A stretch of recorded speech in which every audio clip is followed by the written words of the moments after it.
It's mid-November. You feel that cold, brisk breeze. You know that winter's upon you. Winter is coming. Your RVing may be done. So what are you gonna do to winterize your van? Well, that's what we're gonna talk about today. So what do you do in your sandy van when you wanna winterize it? Well, there's two levels of winterization that we recommend. First and foremost is gonna be just getting water out of your system. So if you are going to be just storing the van for a couple days, it might be getting below freezing, but you're planning on using it again. We may not need to go through a full winterization process, which is going to involve filling the plumbing system with antifreeze. Instead, we might just want to drain those lines, fill it back up when we're going to go on that next winter trip. But if we are going to be leaving it for a while, that's when we're going to tap into this. So let's talk about layer one of winterization. So first thing we need to do is get the water out of our system. So what we're gonna do is come to the exterior of the van, and that's what this valve right here. So this is our tank drain. So what we're gonna do, we're gonna take it, you know what, good thing I got a bucket under here. If I was outside, I would care a little bit less about getting water on the floor, but I don't want to do it inside the shop. So we're just gonna open this valve and drain our water tank. I'm not gonna drain this fully because there's 22 gallons in there and I only have a 5-gallon bucket. Leave that open. Once you've fully drained, we go back inside the van and then we come around to the plumbing side of the vehicle. So we lift this bench seat open, and in all of our sandy vans, this is where the water tank is. We have a 22-gallon water tank, and we have our water pump and our accumulator. So we have our water tank isolation valve. If we have drained our tank from the valve we just showed, we're actually gonna leave this open. And then what we're gonna do is utilize our water pump to get the last little bit of water that's in our lines. So we're gonna come up to our Red Arc system. We're gonna hit the little faucet button to turn our water pump on. That flips it on. Because I have the valves closed, you don't hear that water pump priming. And all we wanna do from here is we want to open it on cold. We run that until it starts spitting out air. Then we're gonna move to our hot, and then we're gonna go do the exact same thing at the shower. Now, like I said, I didn't want to go ahead and drain this 22-gallon water tank, so I'm going to just fudge it for you, but I'm going to tell you I'm fudging it. So what I'm going to do is I'm going to come to that valve that isolates the water tank, and I'm just going to close this.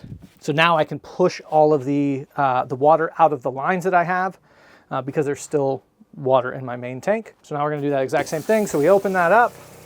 We're going to let it do its thing. It's going to drain the water out of the lines. So that's my cold line going to the sink. And once we get that, where it starts spitting out a little bit of air, we're gonna go over to our hot, exact same thing. We're just gonna let this run on each one of these for a minute or two, and then that's gonna get that water out of the line. So I've gone ahead and drained both the cold and hot lines on my sink. Now I'm gonna go to the rear of the van and do that for the outdoor shower. So we've drained both our hot and cold lines on our sink. Now we're coming to the rear of the van. We're gonna do the exact same thing.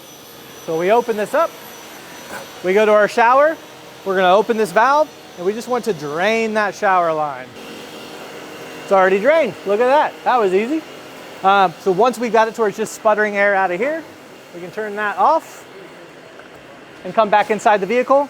Now we want to turn that water pump off. So we're going to go ahead and turn that water pump off. You don't want to run that water pump dry for too long, otherwise you're going to burn out your pump. It's okay to do it for a little bit. It's okay to do it to try to push air through the line, so that's why we're doing it.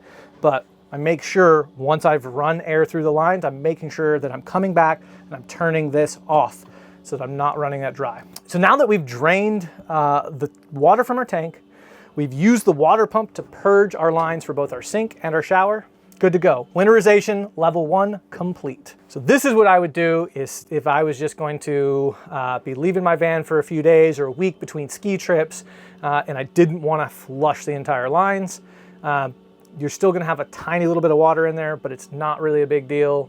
There's lots of room for that to expand. We use PEX on all of these vehicles. Everything that can handle just a little bit of freezing. So you're not gonna hurt anything once you blow air through the lines like we just did. However, if you wanna winterize it and leave it for the season, the best thing to do is to fill that system with antifreeze. So on all the sandy vans, what we do is we give you a valve to easily utilize your water pump to pull antifreeze throughout the system. So the way that we're gonna do that is we're gonna go ahead and do everything we just did for phase 1. Once that's complete, now we're ready to go to phase 2 of winterization, and that's gonna be to put this antifreeze into the system. What we're gonna do is we're going to come to our water tank. You'll notice I only have a gallon of this here. That's not enough to fill my 22-gallon water tank. And I also don't want to get this antifreeze in here and have to clean this whole water tank. So that's why we're going to isolate it. So we're going to take this valve, we're going to flip it up. So now we're not going to get any antifreeze into this system. So that's staying isolated. The next thing we're going to do is we're going to take this out right here. What you see is this is a little siphon tube. We take this fitting, we put this into the tube here, boom. All right, it's 50% of the equation. So we're going to come to this brass valve right here. You're going to see a fitting. This is just a cap that's on there. I'm going to take a wrench, loosen that cap up. Let's not forget, righty-tighty, lefty-loosey, boom. Just a small crack, and that gets it loose enough to where I can do it by hand. This has a little O-ring in here that just helps it form a seal, so you're not leaking any water. So make sure when we put this back on, just be diligent to get that on good and snug. Don't have to go crazy tight with it, but you do want to pinch that ring just a bit. Now we take this tube right here, and this one, we're just going to thread that onto that same spot. We're going to get that nice and tight by hand, and I'm going to take the wrench. I'm just going to give it like a quarter turn past where I went. Doesn't need to be crazy, maybe a half.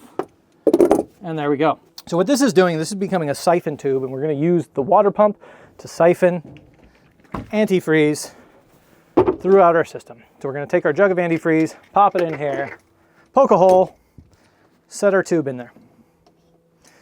Next thing we're going to do, as you see, there's a little valve right here. So when this valve is in line, that's showing you where it's pulling from. So I'm going to take this valve and turn it this way. Now it's in line with this tube, so that's what it's going to pull from.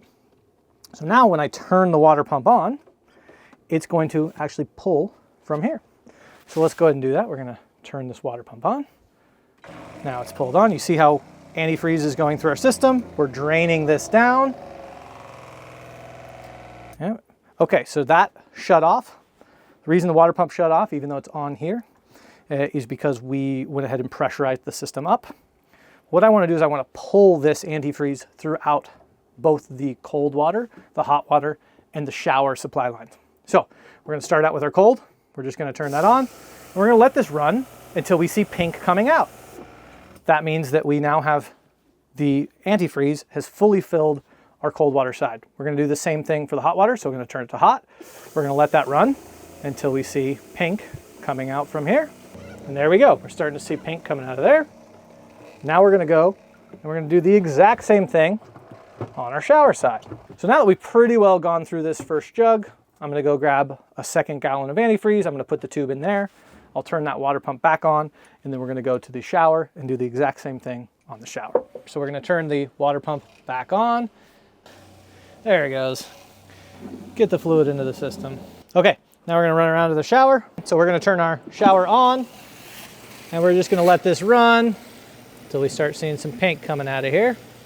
Oh, yep, there it is. It's tough to tell with the color, but you can see in the bucket it's starting to be some antifreeze in there. So now that we've done that, we've pulled antifreeze through our full system. We can shut that off. We're good to go. You're winterized. So we're going to go back in. We're going to turn our water pump off. We went through, we utilized our siphon valve to pull our antifreeze throughout the system. It took us 3 gallons to do the entire system within the RV. So we're good to go there. Got just a little bit left over. All I'm going to do now, what I'm going to do here is I'm going to flip the valve back in line here.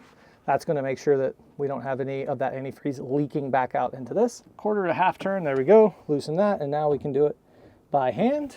Then we're just going to take a rag in here. We're going to clean this up just a little bit. There's a little bit of antifreeze. Then we're going to take this piece. We're going to put that back on there. And that is just our cap. Give this just a 1/2 turn. And like that, we're ready for winter. You can leave the van unattended. You don't have to worry about any of your pipes freezing. But let's say summer's on the horizon, and now you're ready to do the reverse of what we just did, and you want to get your RV prepped for summer. We're going to turn our pump on. This is much like what we did when we wanted to flush the water out of the tank. We want to flush the antifreeze. So we're just going to turn our valve on. We're going to let it drain what antifreeze is in the line. Push this out. Yeah, get all that pink out of there. And once you're just pulling air, we're going to do this to the hot. We're going to do this to the cold. We're going to go do this to the shower. We've got air coming out of the lines. You can see there's not really any more antifreeze coming out. What I can do is I can turn this water pump off. I can close the valve. And what I'm going to do now is open the valve to the water tank so that I can fill that tank. and then we're going to utilize that water to flush the rest of the system. So we're going to come back in here. We're going to take this valve, we're going to flip it in line, and then we're going to go hook up our water tank and do our normal water fill. So in a sandy van, depending on what layout you have, your water fill is either going to be in the rear of the van or it's going to be right under this sink cabinet. Once we get that filled up, what we're going to do is we are going to turn this on, run this again until we are no longer seeing any pink and we're seeing water in our system. And now you've cleaned everything out and you're ready to go. We're going to do that again for our hot, our cold, and for our shower out back.